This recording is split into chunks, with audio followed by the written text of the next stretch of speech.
And good morning. Welcome to the K-Files. With me we have retired Major Miste Strickland from Nash County Sheriffs Office. How are you enjoying retirement? I'm loving it. Well, thank you for coming on and being a guest co-host this morning. Miss Sandra couldn't be here. She's got other things going on. So retirement is going well. Very well. Okay. Everybody should do it. You know, I was a little jealous here a few months ago. For those of you that didn't know, when you retired, Right. you had scheduled and kind of planned out like a European hike. Yep. Well, I mean, tell us about that. So I was trying to find something when I retired because, as you know, law enforcement is stressful, and when you do 28, 30 years of it, you just need something to decompress and go into the next chapter. So I was looking all around for spas, self-care stuff, and nothing really hit. When I was somewhere along the line, this Camino, it's called El Camino, it popped up and I started reading about it. And the more I got into it, it was like instantly it connected with me. And there's different routes. In the end, it's called the Way of St. James. It's more of a Catholic. For centuries, it's been several things where it symbolizes taking all your burdens and wearing a backpack and hiking these different trails, and the end result is in Santiago. I started in France and hiked the Pyrenees Mountains and then went to Santiago. And how long of a time frame were we talking? Because it seemed like it went on for like a month, and I know it didn't, but did it? It did, yeah. It did, really? Yeah, it did. Because you're walking 500 miles. Well, more than 500, depending on the routes you take and alternate routes and stuff. But it was beautiful. Oh, it's amazing. And just being in the solitude of the wilderness, and you're by yourself, and I didn't make any plans. The first 2 nights I had reservations for a place to stay, but after that you just walk into a town and winged it. And you meet people from all over the world, and just an amazing experience. Very blessed to have been able to do that. And everything on your back. Everything Pretty you much. carry, yeah. You live out of your backpack, and you, like I said, you walk to these towns, and then when you get to these towns, you try to find what they call albergues. It's like a hostel, and you're called a pilgrim on this route. You're called a pilgrim, and so the Spanish culture, it's very embedded with their culture. So they go all out for the pilgrims. What countries did you travel through? Was it one or was it multiple? I started in France, Okay. and then I went to the end of Spain. You know, I know you had some really, really great pictures posted on Facebook. So now, what is this right Oh here? yeah, that's Lyon. It's just one of the towns you go through, and we stayed at one of the albergues. And as you leave the albergue, that is your site. I mean, it's just amazing. It was The cathedrals, absolutely beautiful. So and then I have to get involved with the local law enforcement. And I they're see you great. give them some Nash County Sheriff's Office I patches. did. I took some patches with me for law enforcement that I had of my own, and and shared them, and they really appreciated it. It was great. Yeah, and that's what you're looking at. Amazing. Yeah. You start off in the morning, you wake up, and you do it all over again every single day. So, Did you meet anybody else along the way? I mean, that was doing the same thing? yeah, so it's called Camino Families, because it's like a slinky. You're walking for days, and you might not run into them for a couple of days, but then you keep running into the same people. And by the end, I had about 5 that were really close. We were a core group, and we still talk like pretty much every other day. Wow. Yeah. So now, what is this right here? That's coming up. It's just one of the landmarks, and you're coming over the mountain, and that meets you at the top of the hill, and then you're going down into another area. Estella is at the other end, but yeah, that was a pretty difficult hike right there to get to that point. It's so beautiful. Yeah, and animals everywhere. They were just like amazing. They were curious, and you had horses that were just roaming on the same road, on the path, and just you run into everything. And here I am. I retired and went to the beach for a week, and you're traveling across Europe. Now, what is this?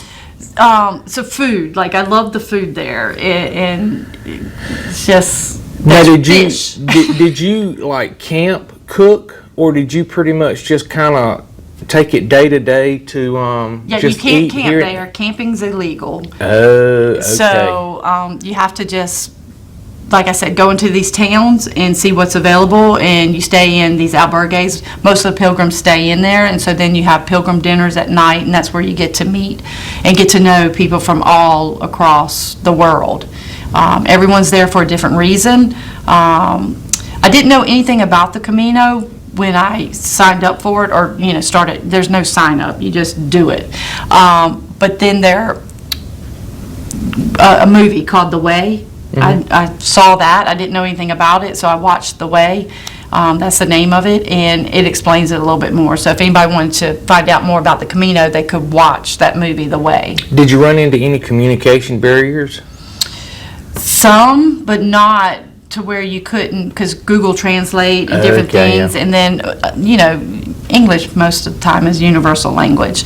I tried to speak in Spanish and stuff, just because they like to hear you try. Right. Yeah. So I mean. So they can laugh at you. Yeah. After Well, the fact. they just appreciate you embracing their culture Yeah. when you're in their country. So. Okay, I but it get was that. amazing. Absolutely amazing. I think anybody with a high stress job needs to unplug for a little bit, and the Camino is a great way to do it, because you are literally walking and you're on your own. Pretty much. Now, didn't Parker have an opportunity to go and do a little bit of this with So you? my son, he just got out of the military from 5 years, Mm-hmm. and so the timing of it was great. I retired. He got out of the military. I asked him if he would do it. He was supposed to do the whole thing with me, but he got a job, so he had to come back early. But he went through the Pyrenees Mountains with me. He crossed that. He stayed about 7 days with me, and during that time, the weather was rainy, just it was gross.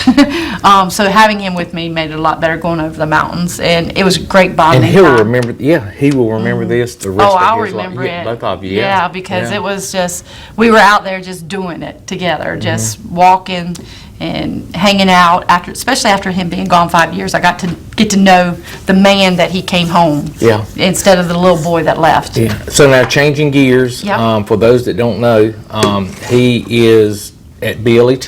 How's He that is. going? It's going good. It's going good. He is in Wilson, Okay. BLET, and then he will, God willing, He was after- actually hired and processed through the patrol, though, right? Right. This is is- a new program that they're doing. very new. Well, this is the first class First that's one. doing it across Yeah. the state. You have all these patrol cadets going in the BLET Community Colleges program, and so the long school, they won't have that anymore. They're doing this now, where the I say kids, they're young people, Yeah, where, yeah. where the troopers get certified through the community college, and then in January he'll go to the highway patrol school, and he'll stay there during the week. Like But an they- abbreviated version of the patrol school. Mm-hmm. So I didn't realize they were doing away with the 6-month, 7-month school.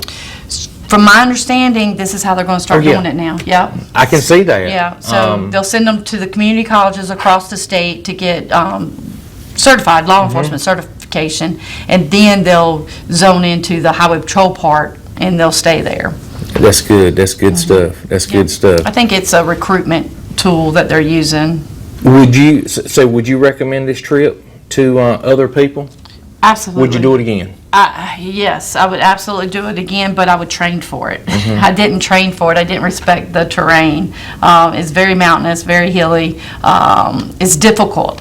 So it's probably the most difficult thing I've ever done in my entire life, physically and mentally. It was challenging, but it was amazing. Yeah. Well, I know I followed you on Facebook. I checked it daily. I looked forward to going through your photos at photo dump time. I mean, it was just amazing. I shared it with my kids. I shared it with my wife.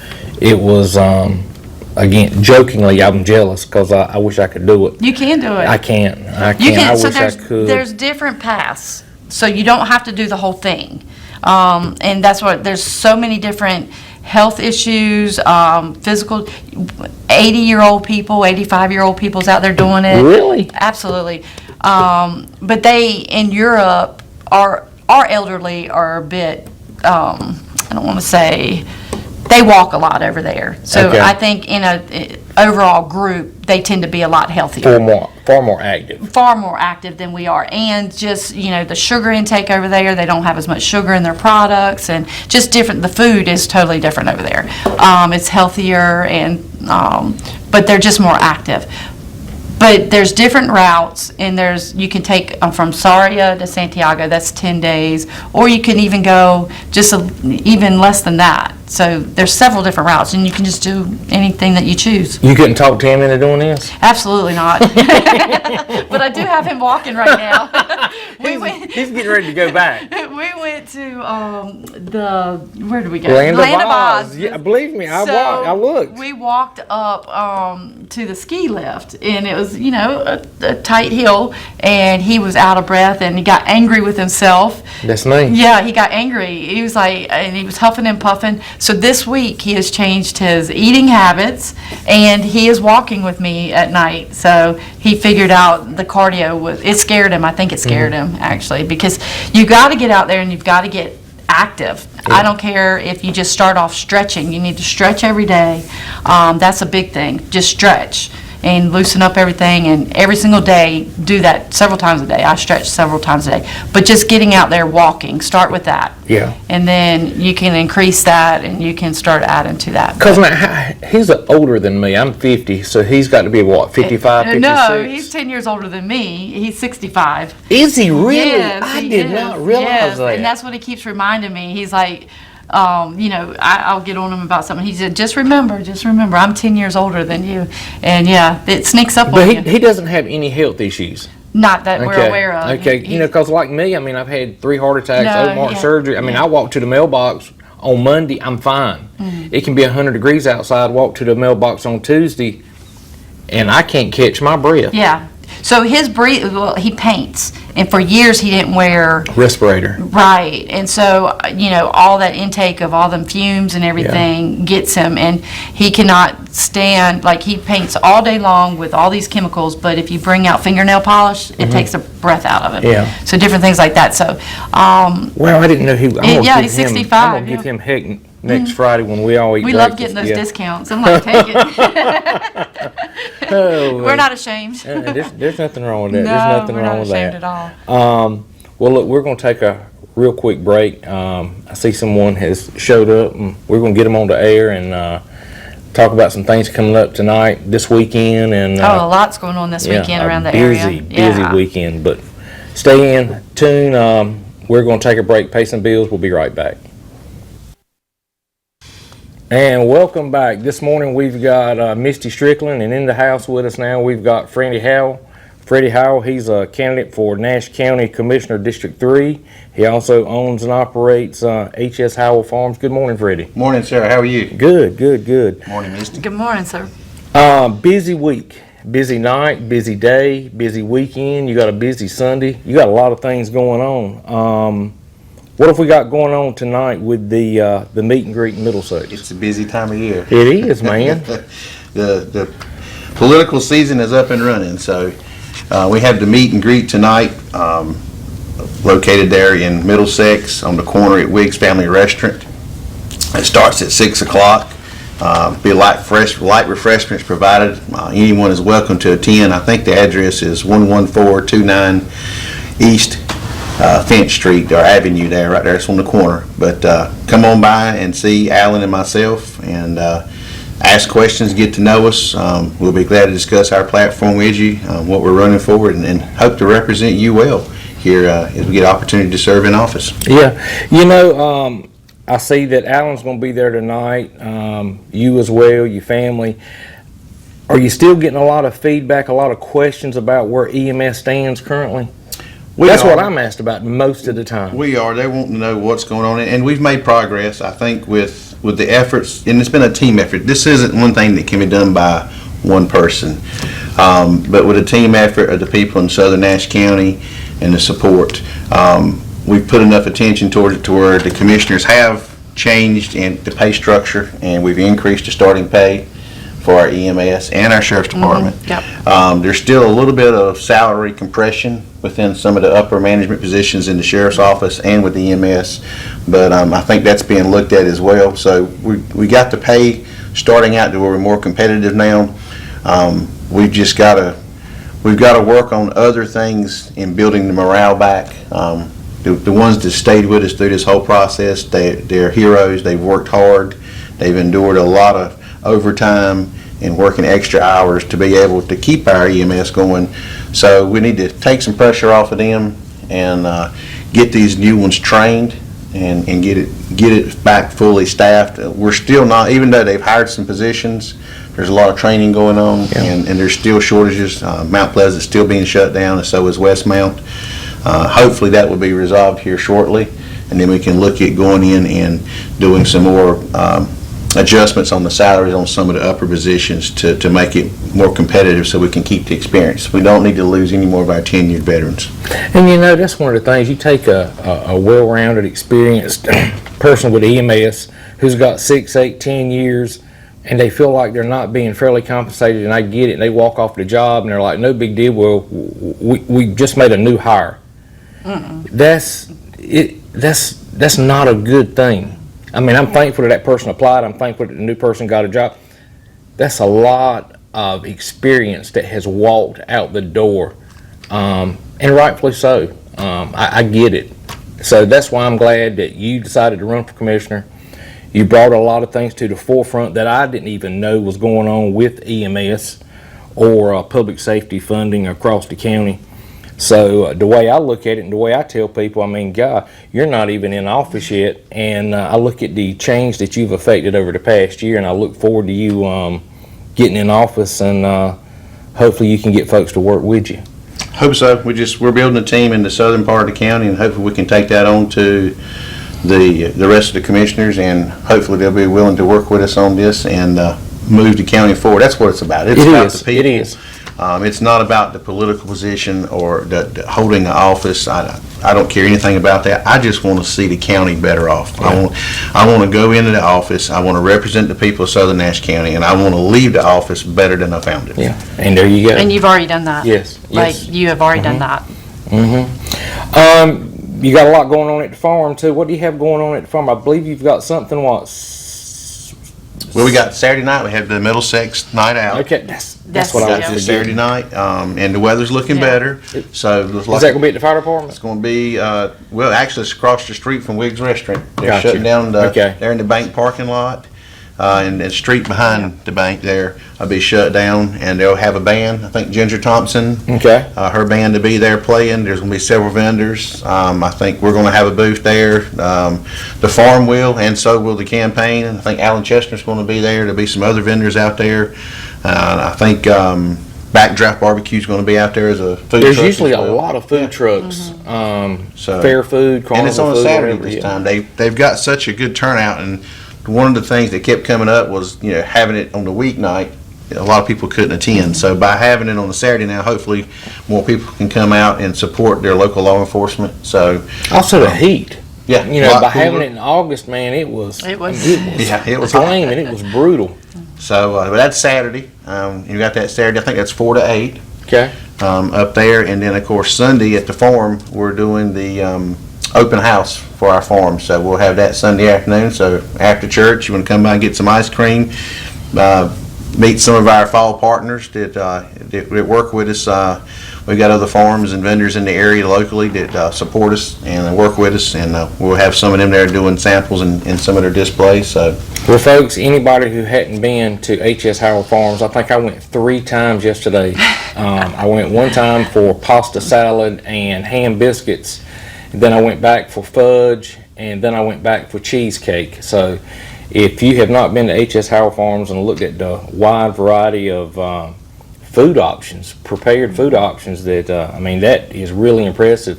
When I went in at 10:30, 11 o'clock yesterday morning, you had ladies standing around waiting for you to stock the freezer. Farmer Nadell made a delivery, and they come by. So one thing I'd like to say too is just it's opened up.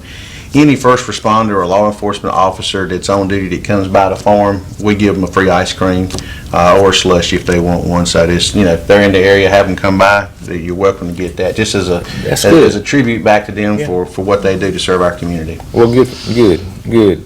Another thing that all of us are involved in, and that is the Republican Women of Nash County. When is the next meeting on that? October the 1st, be next Tuesday, I believe it is, October the 1st. Yeah. And this would be the third meeting, right? meeting. And we've gone from 15 ladies, 20 ladies. What was the last count? I didn't make the last meeting. I think it was 47 ladies, and I think there was 10 men there. So I'd like to cordially invite any woman that would like to come out and attend it. It's going to be at Mount Pleasant. We're going to look at rotating it between Mount Pleasant and Nashville in the near future. After the election. The men prepare a meal. They have some guest speakers. I think they've had Alan Chester, Lisa Barnes, Sue Leggett has been and spoke. But I heard you say something on the radio this morning, and it is spot on, and that is politics is local. Yes. It is local. That's where most of the things that affect you the most take place, right? Absolutely. So we'd love to have you come out. We'd love to hear you hear your questions and things to the candidates tonight. And what's the date again on the Women's Federation? The Women's Federation is on October the 1st, and we'll start serving dinner usually about 10 after 6. Okay. We'll start having dinner ready, and come on in and fix you a plate and eat, and then the meeting gets started, I think, around 6:30. Yeah. Anything else you want to talk about or share with the public? Or It's just, everybody needs to get involved local, as you mentioned. It's just, I can't speak about that enough. I've talked about it numerous times, and that's why I'm running. We like to see things happening. We agree with some things. We disagree with others.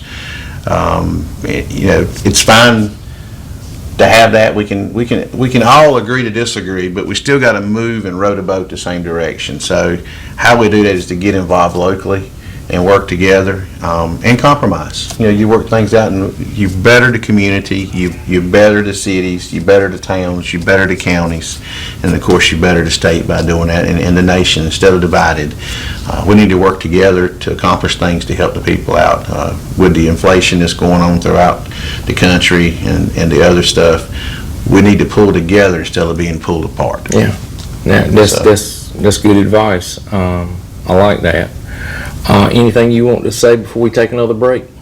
No, I want to commend him again. He's done so much work without even being elected. Yeah, he And has. I've lived in Area 6, Middlesex Bailey area for 30 years, and to me, this is the first time we've had this much of a push and this much of a voice working for the betterment of our area, because it tends to, throughout history of it, been neglected. Yeah. And that's why I feel this election is so important with Freddie getting in, because his energy and his momentum and his care, and when he says he is about the people, it's genuine. So that's where I stand with it. I'm around politics a lot, and people can say a lot of things, but their actions are what I look at. Yeah. And Freddie has gotten boots on the ground from day one, trying to fix problems, because he also lives in the community and cares about everyone in the community. Yeah, I would agree with that. I agree with that. And early voting is back in October southern Nash 17th. County again. I give you credit. I mean, we lost an early voting site, and you made that an issue in the spring, and it's back. It puts a burden on some of our seniors in the community to have to drive 30 minutes to go vote. So, but it being in Mount Pleasant, it's a lot closer. And those are the ones that stay back over on the other side can still go to the Ag Center and vote as well. But it's a lot convenient now for the people to come out to, and it's less crowded. Yeah. So they feel more comfortable. So I'm excited about that. And like I said, don't wait till November the 5th. Come on out October the 17th, vote. So early voting again starts October the 17th. Okay. And if I'm not badly mistaken, Mount Pleasant is going to be an early voting site. Braswell Library early voting site, Nashville Board of Elections or the Ag Center, and somewhere in Spring Hope, That church. the church. I don't think it's early voting, is it? Oh, it's not? No, Okay. it's not early. All That's the general election. So just 3 early voting sites, okay. For some reason, I was thinking the Spring Hope site was going to be early voting. All right, well, we're going to take a quick break. Freddie, thank you for coming on. And we're going to pay some bills, and we'll be right back. All right. And welcome back. For those of you that don't know, I mean, the K-Files is a show that we highlight unsolved cases that deal with murder, missing people, things like that, that has taken place in Nash, Edgecombe, Wilson, Halifax County.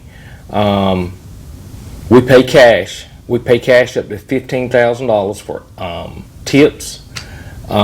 We try to be a communication lifeline between the public and law enforcement to kind of, bring a tip to surface, and it has paid dividends in the past. I mean, we've solved some cases out of Franklin County, Edgecombe County. We just did a payout in Edgecombe County, a sufficient one, got some tips. But this show wouldn't be possible without you, the viewers. One of the cases that we're going to talk about this morning is probably the #1 case that I'm asked about, and that is the Hoy Jefferson Cobb case. Ironically, Mr. Cobb had been a county commissioner. It's a cold case. There has been some movement in it fairly recently. I was told to kind of, that there had been some movement in it. Do you have that, Pernell? The Hoy Jefferson Cobb, here we go. Let me read this for you. This is from November the 11th, 2014. Hoy Jefferson Cobb, 75, was found dead in his residence on Jeffries Court in Rocky Mount. He died of multiple stab wounds to the chest. According to his death certificate, there was an open package of condoms on the bedside table. A woman's hair tie was found on the floor of the bedroom. According to an investigation report, Cobb had an acute amount of alcohol in his system, according to the autopsy's toxicology report. Robbery was not a motive, as nothing was missing from the residence. Now, based on that, Misty, you're a law enforcement officer. What jumps out at you? I mean, we're free to speculate here. I don't want to go where I speculate, but it's going to be some type of scorned lover type deal, I would think. A woman, a prostitute, something. See, he was attacked and stabbed multiple times with a screwdriver. Right. It's passionate. Yeah. It's a crime of passion. It's rage, yeah. So it's something to do, and it could be, we say women, it could be a male relationship. Who knows? That's why I don't want to speculate, because you tarnish his reputation by speculation and rumor. So I hate to speculate, but in crimes like that where a screwdriver's used 40 times, open condoms, female's hair tie, I mean, you can, that's the investigator part in you will go down a road. I had often told Miss Sandra, they said he liked to hang out at Gators, and he would hang out and had relationships with lots of the people there. I had always wondered, given the evidence to what we know of that particular day that he was found, was an ex-girlfriend, was a spouse, was somebody followed, was somebody tracked? Like, did a husband show up? Did a boyfriend show up? You know where I'm going with this? That's why I say when you speculate on something like that without having concrete evidence, it tends to, you can go down a rabbit hole. Oh, yeah. And that's what investigators do. They do go down those rabbit holes, and then they try to get the evidence to either, confirm or deny their thought process. But that's an absolutely plausible situation where someone, a crime of passion, their person that they cared for was in spending time with him, and then they come in and, you know, but who knows Yeah. right now. Do you, were you working at the sheriff's office when the, changing gears here, the Randy Colgrove case come about? Yes, and, but I wasn't the lead investigator on that, so. That was, a similar case. Do you have that, Pernell?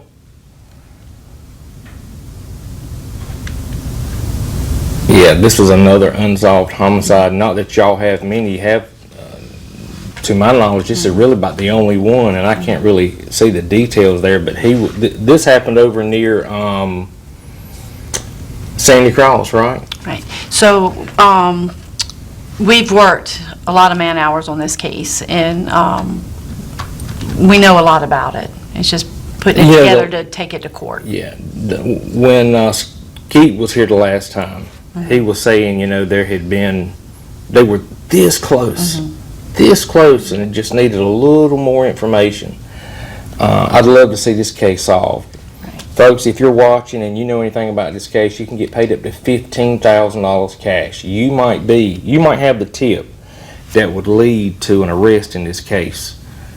If you know anything about the Randy Colgrove case from October 21st, 2017, please call 252-406-6736 and share that tip. Share that tip. Share what you know. We would greatly appreciate it. Freddie, one of the things that we do here, we have a book. It's got a lot of the highlighted cases from Nash, Edgecombe, Wilson, Halifax County. We'll read a paragraph, just kind of discuss it, hoping that somebody that's watching might know something. They might remember a fact. They might have heard somebody say something about it. And our hope is that they reach out to law enforcement and share that information and get paid while they're doing it. This next case, Demond Rashawn Batts. Demond Rashawn Batts. It's from December the 27th, 2015. Demond Batts, who was 24 years old at the time, was shot and killed at MLK Park in Rocky Mount. Rocky Mount police got a report of shots fired in the area. Batts, who was from Tarboro, was found lying in a pool of blood on Virginia Street in Rocky Mount near MLK Park around 11:40 a.m. So this was kind of broad daylight. EMS tried to revive Batts, but they were unsuccessful. Demond Rashawn Batts. If you know anything about this, again, December 27th, 2015, he was shot and killed at MLK Park. Pick the phone up, text a tip to Rocky Mount PD, reach out to Fighting Crime online through Facebook, share that tip you know and get paid up to $15,000. I know this family would love some closure and love to know that someone's been held accountable for the murder of their loved one. I'm not real familiar with where the MLK Park is. It right off of 64. Do you know? I think it is. Anyway, this next case, Jaquan Antonio Underhill. Jaquan Antonio Underhill. This case is from April 17th, 2016. This is another Rocky Mount PD case. Underhill was in a vehicle with others traveling on West Raleigh Boulevard in Rocky Mount when someone opened fire on the vehicle near Kitchen Drive. He was taken to the hospital where he was later pronounced dead of his injuries. West Raleigh Boulevard in Rocky Mount. You know, this is one of my fears, and that is being with my family or a loved one, and that is being misrecognized. Somebody confusing you with somebody they're trying to target. I mean, it can happen. It does happen. Just shot going down the road. And there's several of these cases in this book where folks were killed at an intersection, shot right here in downtown Rocky Mount. They crash, EMS responds, they get to the crash scene and come to find out they didn't die as a result of the crash. They were shot. Drive-bys. Yeah, I think a lot of times it's mistaken identity. You know, you get into speculation as to why somebody's targeted, things like that. It's just a bad situation. You know, I hate to get political on everything. But you know, I'm one of these old school people that I believe that to an extent everything is political. I dare say every one of these crimes is not somebody different that perpetrated it. I would more likely believe there's a handful of these cases in this book where it's, you know, the same suspect. I truly believe that. You know, you stop and think about how many people that you've had contact with that did one crime and stopped. I would argue in my career, it's been my experience, you see the same person over and over and over again perpetrating similar crimes or escalating the level of crime repeatedly. If people were held more accountable by the judicial system, look at my nephew, okay? Perfect example. A lot of these people, you know, they wouldn't be in this book this morning. And it's political. You have people that want to kind of make excuses for other people's behavior, and you have others that want to, you know, hold them accountable. I'm one of these type of people. I think you need to build more walls, more bars, and hire more guards. Keep people off the street. Protect the public.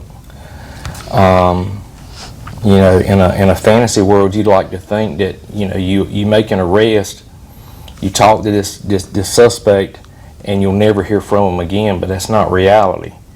It's a revolving door.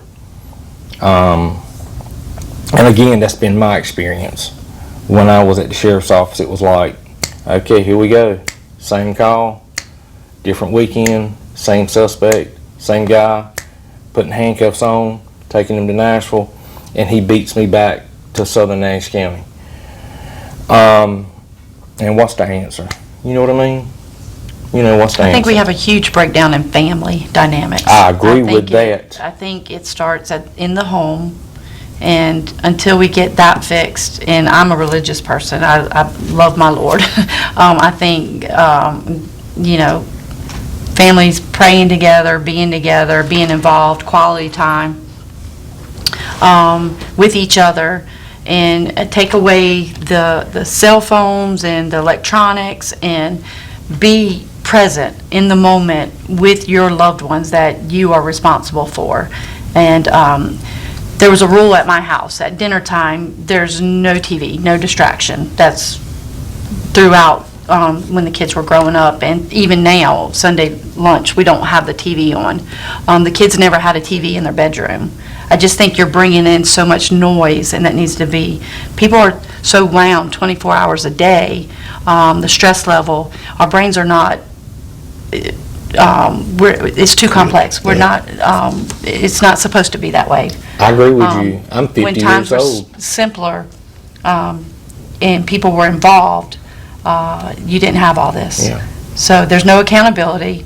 The people that are expected to take care of you are not present, and they're involved in their own drama, and you Yeah. have kids raising kids. Yeah. And the village is gone. Yeah. The village of today is gone. And it takes a village. It takes a does. village. It really does. It's one of the few things I agree with Hillary Clinton on.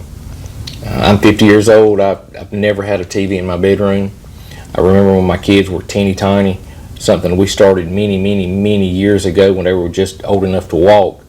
When it was bedtime, I went in there and got on my knees with them and told them, you know, at bedtime you say your prayers. Mm-hmm. My kids are 22, 21, and 15, and to this day, last night, I go from bedroom to bedroom to bedroom when it's bedtime. If you said your prayers, and I already know what they're going to say that they have, but you know, to put that reminder, that influence, to let them know it's very important. They have that bond with religion or God, or you know, I think it's very important. And very people important. are expecting the school system to do the parent Yeah. It's not really job, and then they have hats that have been added to them. During COVID, when the kids didn't go to school, they came back a totally different dynamic, and it's taken a couple of years to get them back on track. But that's how important socialization is at the school, but that should be happening in the home. Yeah. All right, well, we're going to take a break. We'll do some weather, and we'll be right back right after this. And welcome back. I think Misty wanted to talk about some Kirby vacuum cleaners. No, what I was saying is you have a lot of elderly people in the community, and these people come up to try to sell something. Well, sometimes they are not who they say they are, such as Kirby vacuum people. They may Okay. not be them, and it's a scam. They're trying to get in your home and take advantage of the elderly. So check on your people and make Gotcha. sure they know these things. Validate. And don't let them let people in their houses. I misunderstood you. I thought you said something about you selling or somebody selling I'm vacuum. waiting. I'm going to be retired a year before I make my next career move. I haven't decided that yet. I'm just kidding up. You know, similar scams have gone on for years where Right. people have bottles of Clorox or some type of cleaning agent, and it's almost like they're trying to make an effort to get in your home. They are. Just in your home. Yeah. And when I worked at the sheriff's office, people wanted to come in your home and give you a price on paint the inside. It's usually two people, and one would, get your attention, and the other one would slide off and get into your valuables, find your checkbook, whatever, divide your attention. Next thing you know, they had absolutely no intent to give you a quote. They just wanted to get in your home Yep. and steal your property. Yeah, and they may not steal it. They may take pictures of your credit Yeah. cards and take pictures and stuff, so you may not know until the next billing cycle, or you get an alert. My card just got compromised, and somehow or another, my son's email was connected to my car. I was at the American Legion meeting, and Parker was burning my phone up, so I stepped out. He said, look, I keep getting all these texts saying your package is ready. It was in Charlotte at Target, and then the mall, and they had within 30 minutes like over $1,000. So I immediately blocked the card. But think about the elderly and technology. They don't know how to get in on, a lot of them don't know how to get in to their credit card to block it and stop it and then to call. So just keep your people updated and keep a check on them. Fred, I got a text here. Do you have apples and pears? We do. We went this week actually and picked up a fresh shipment from Perry Lowe Orchard. So we partnered with them, and I think we brought back about 40 cases of apples, and of course some fresh cider as well they're making also. Okay. Do you have multiple kinds of apples, or is it just... We do. We've got, I think there's Red Gala, there's a normal Gala, there's Early Fuji, there's Honey Crisp, there's Crimson Crisp, there's Ginger Gold, and there's Granny Smith's right now. And of course, Asian pears and regular pears. Okay, and again, you've got open house at the farm this Sunday. What were the hours again? Well, we're open from 1 to 6 Okay. on Sunday, so you can come by anytime Sunday, and it's open the entire time there. There'll be some stuff going on from 1 Some to 6 o'clock. samples and stuff like that? Be Okay. some specials that day as well. Okay, and y'all have got plenty of mums, decorative pumpkins. I think we're sitting on about 2,000 still. Okay, so good shape, good shape. And, the Bunn Family Farm raises the pumpkins for us right here in Nash County off of Lyle Rose, and we went yesterday and picked up several more pallets of those, so we'll have local pumpkins as well. Okay, all right. Well, Freddie, thanks for coming on. Appreciate it. Good luck in the campaign. It's almost time for folks to start voting. Misty, thank you for coming on and filling in for Appreciate it. Sandra. And to the viewers, thank you for tuning in and sharing your morning with us. Until next time, we'll see you later. Get out and vote.